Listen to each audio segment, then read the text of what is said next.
रामकृष्ण हरी. संत तुकाराम महाराज. अभंग 242. संत तुकाराम महाराजांचे अभंग हे केवळ काव्य नसून ते मानवी जीवनाचं सूक्ष्म मानसशास्त्र आणि भक्तीचं शुद्ध तत्वज्ञान आहेत. अभंग क्रमांक 242 हा माणसाच्या आयुष्यातील एक अत्यंत नाजूक पण खोल सत्य उघड करतो. जवळ असूनही दुरावलेपण, आपुलकी असूनही अंतर आणि अहंकारामुळे तुटलेली नाती. आई आणि बाळाचं उदाहरण देऊन तुकाराम महाराज सांगतात की देव आपल्या जवळ असतो, आपली काळजी घेतो, पण आपणच त्याच्यापासून अंतर निर्माण करतो. हा अभंग आत्मपरीक्षण करायला भाग पाडतो. अभंग 242. धाकुट्याचे मुखी घास घाली माता, वरी करी सत्ता शहाणिया. ऐसे जाणपणे पडिले अंतर, वाढे तोंतो थोर अंतराय. दोन्ही उभयता आपणची व्याली, आवडीची चाली भिन्न भिन्न. तुका म्हणे अंगापासूनी निराळे, निवडिले बळे रडतेस्तनी. सविस्तर स्पष्टीकरण बघूया. ओळ 1. धाकुट्याचे मुखी घास घाली माता, वरी करी सत्ता शहाणिया. या ओळीत संत तुकाराम महाराज आई आणि बाळाचं अत्यंत सुंदर आणि भावनिक रूपक वापरतात.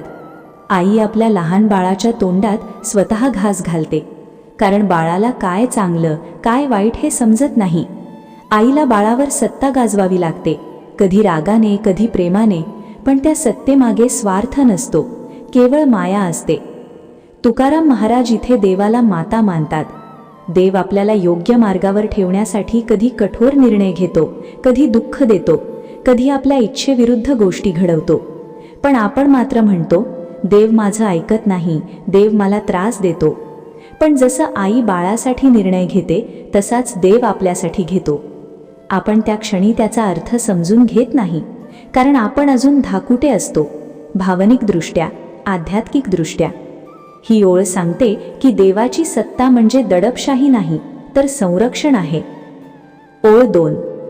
ऐसे जाणपणे पडिले अंतर, वाढे तो थोर अंतराय. या ओळीत मानवी अहंकाराचं खोल विश्लेषण आहे. जाणपण म्हणजे मला सगळं कळतं, माझा अनुभव जास्त आहे, माझी बुद्धी मोठी आहे, हा गर्व. तुकाराम महाराज सांगतात की जसा जसा माणूस स्वतःला शहाणा समजतो तसा तसा तो देवापासून दूर जातो. देव आणि भक्तामधलं अंतर बाहेरून नसतं, ते मनात तयार होतं.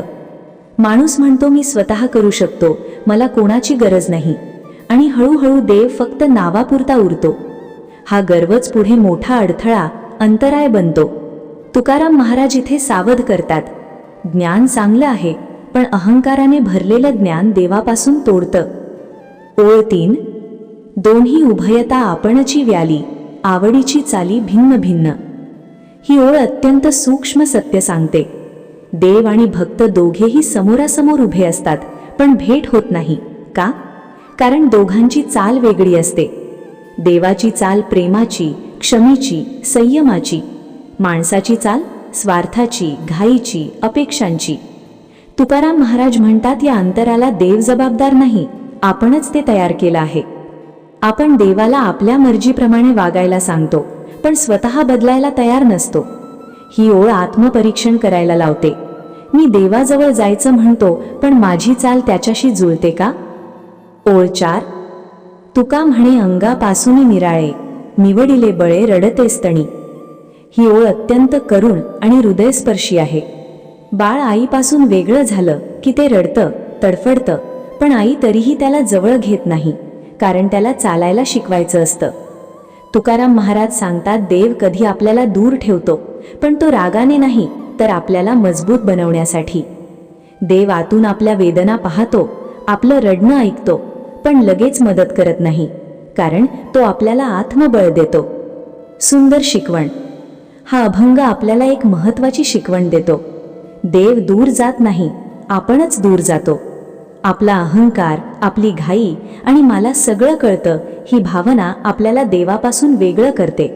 जर आयुष्यात दुःख आलं तर देवावर राग करू नका. तो तुमच्यावर प्रेम करत आहे, म्हणूनच तुम्हाला मजबूत करत आहे.